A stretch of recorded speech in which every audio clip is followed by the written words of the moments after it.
Well, today I am excited to have this international conversation with a friend of mine who I met online, Barbara Kleeb. She is joining us from Zurich, Switzerland, and in the midst of this COVID pandemic. And we have some things in common, and because of the fact that we're both physicians, but we have been branching out into areas that sometimes even my own friends may not understand why I kind of find other things that I have passions in aside from medicine. But I think there's something that Dr. Kleeb can attest to, that there's a joy and a fulfillment that we can get when we're creative outside of our traditional realm of medicine. But thank you for joining us today, Barbara. Thank you for inviting me. This is very nice. I'm happy to see you again. Oh, this is wonderful. Well, tell us a little bit about your story of just your background and kind of where you're at now. Yeah, I'm a doctor in gynecology and obstetrics, and I think we met because we're both doctors, but I'm also a songwriter and a singer, and I recorded 2 albums that I mastered with the master of Ed Sheeran, because mastering was the key step that I was missing, and I haven't published them. So I was looking out for a way how to bring out my music to the world. And then I landed in doing a coaching program and using my songs as a gift, as a metaphor, that each person has the metaphor that is helping them to move on or to be recognized. That's wonderful. Now, the other thing I just read recently, and we hadn't chatted on, is that you speak at least a couple languages. How many languages do you speak, and what are they? I speak maybe 6, I don't know. I speak Swiss German. I count it as a different language than German because they separated it in the Middle Ages. And then I speak French, I speak Spanish, I speak English, I speak a little bit Swedish, but I would have to brush that up if I went there. I speak some sentences of Thai, and I speak Italian as well. Wow, that is amazing. So what's your first language? Swiss German. Okay. Well, I speak Relatively. relatively French? Italian. You Maybe speak I a lot. forgot French because that's the first language that I learned. Yeah, Oh, okay. Well, I speak a little Spanish, but I can't say I speak any of those other languages, so I have some learning to do. But speaking of learning, obviously there's this sense that learning outside of just medicine has created kind of a revival in your own life. Do you think that there's some truth to that? What are those feelings you've gotten from branching outside of medicine? I love to learn.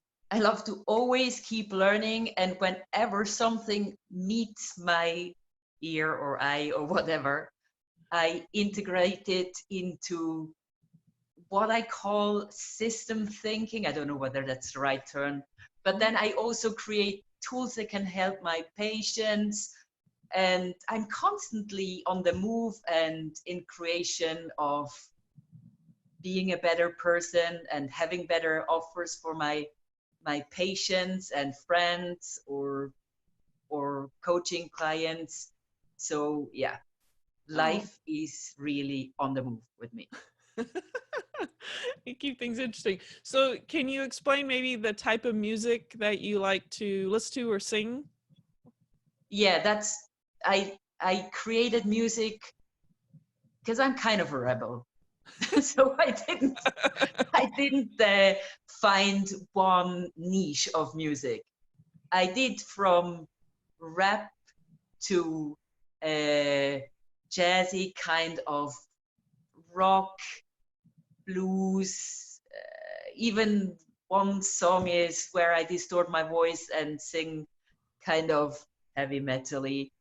And wow. I'm doing it all in my own style, because what I'm starting with the text, and then I'm starting to illustrate the text with the music, and I had really the pleasure of meeting amongst the best musicians in Cuba.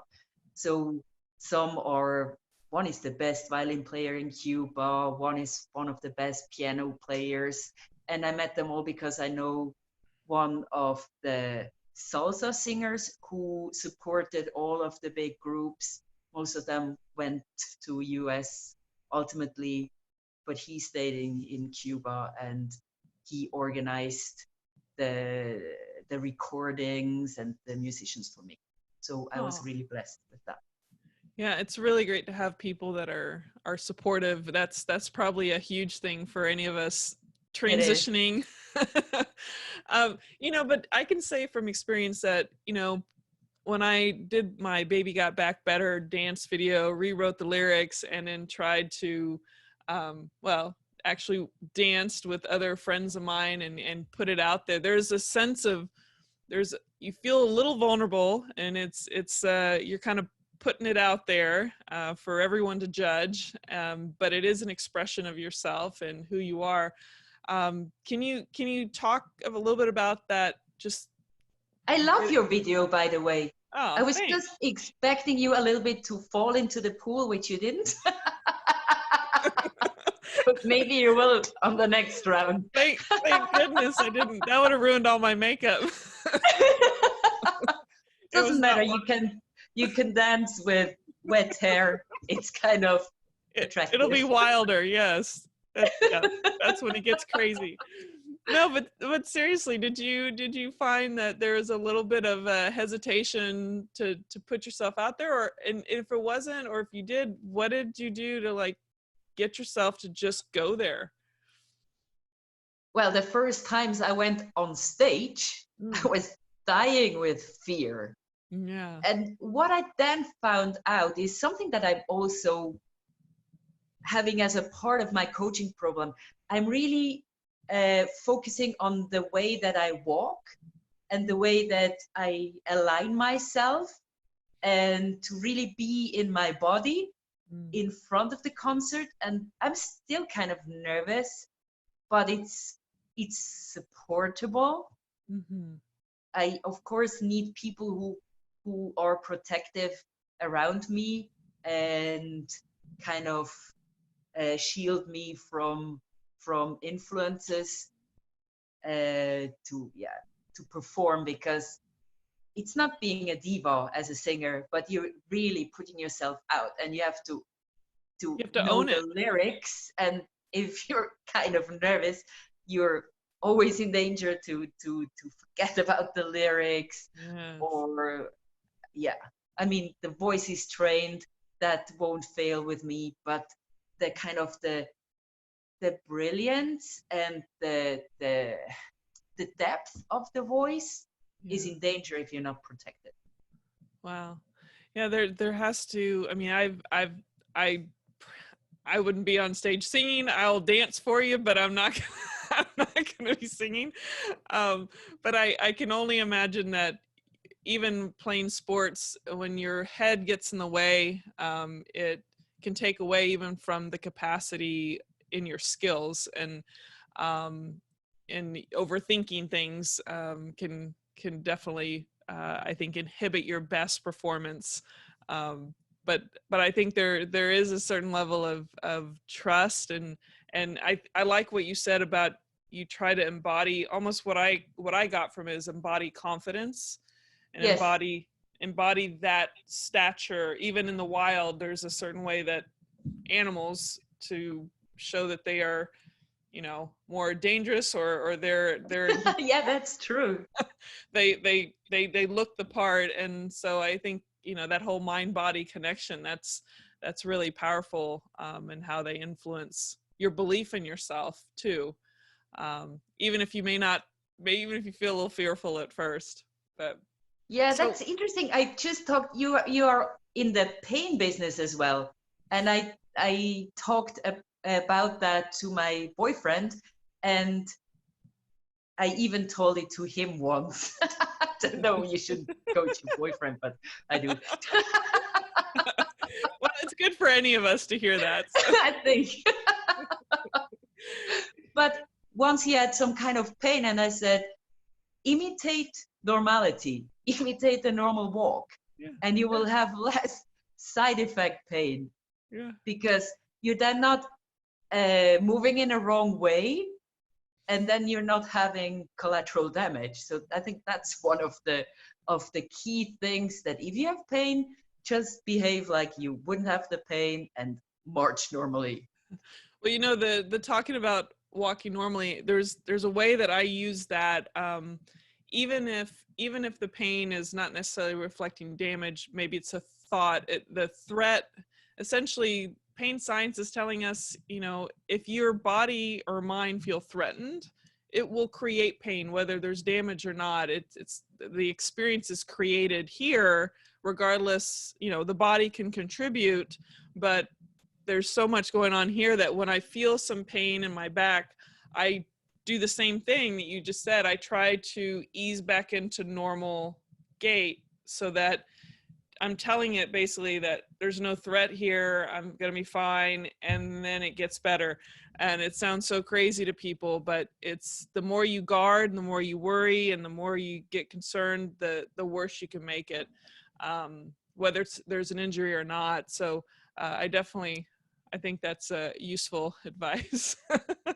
I So, love it, because I never tell to a patient that pain is psychosomatic. I've never told that, because I think it's just a lie, and it's just showing the limit and the lack of empathy that a doctor has to a patient. There's always some small input that, if your mind is in a certain way, it reinforces the pain, and then you have the pain.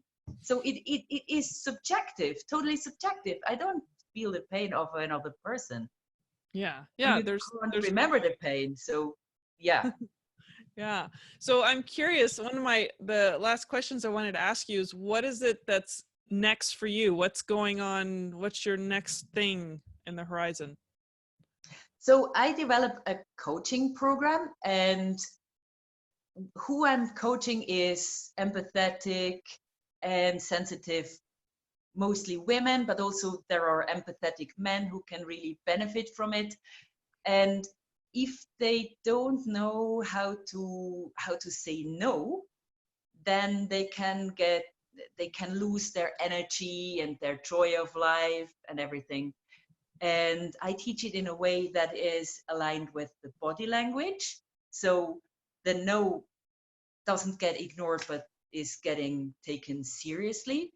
And also you're having this sense of, I'm the leader of my own life, and I'm connected to myself. And this is really a beautiful thing to teach. And I was coaching a patient who needed that, and she has a family business, and she couldn't sleep because her sister was bullying her. And then I somehow sensed that she needed me to ask this question, and I said, "Can you say no?" And then she said, "No." And then I coached her in a physical way to stand, to be connected to her strength, and say no. And it didn't take long. After 3 months, she was over it. She has practiced it, and after a year, she was having a thriving business with her family, and her sister just stood out of her way instead of traumatizing her and saying you're not good enough and blocking every decision by saying no. So it's very very powerful. That is. And so is that the reason behind you creating this, or is there deeper Yes. reasons that you created that? Yes, it is.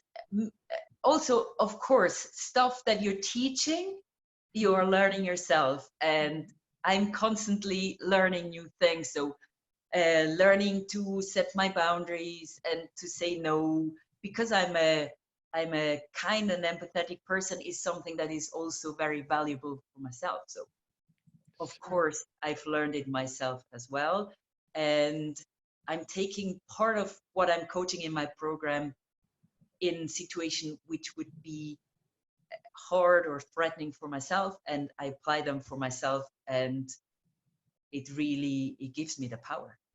Yeah. This conversation reminded me not just within the context of this topic, but this idea of if someone is in a profession that they've been trained to do, such as we're both physicians, there's this,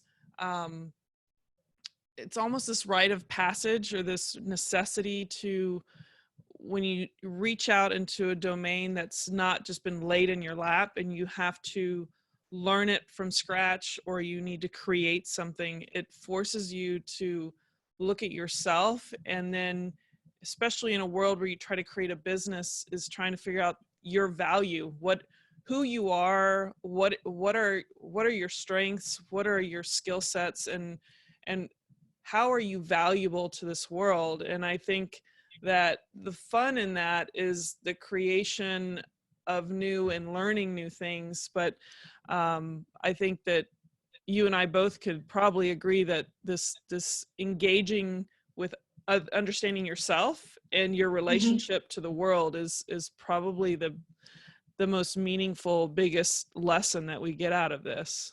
What are your thoughts? Yeah, that is. But also we as doctors have another advantage, because we are really used to work one-on-one with our patients.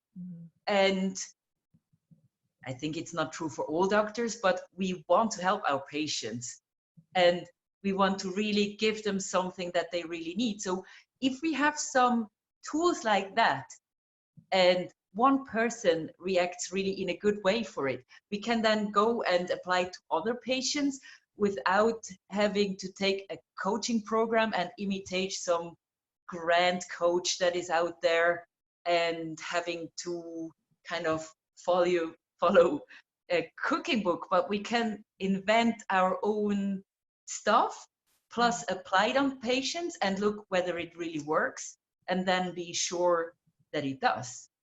Yeah. So you invent your own style, just like you invent your own music. I would say so.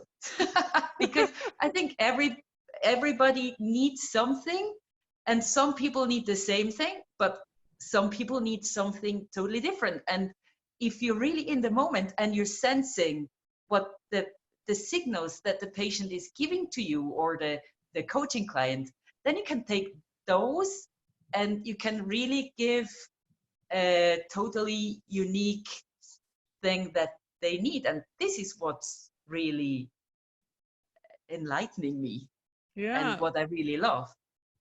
Yeah. Well, you have a sense of the intangible things out there, and Yes, you put a twist on it based on their uniqueness, I think.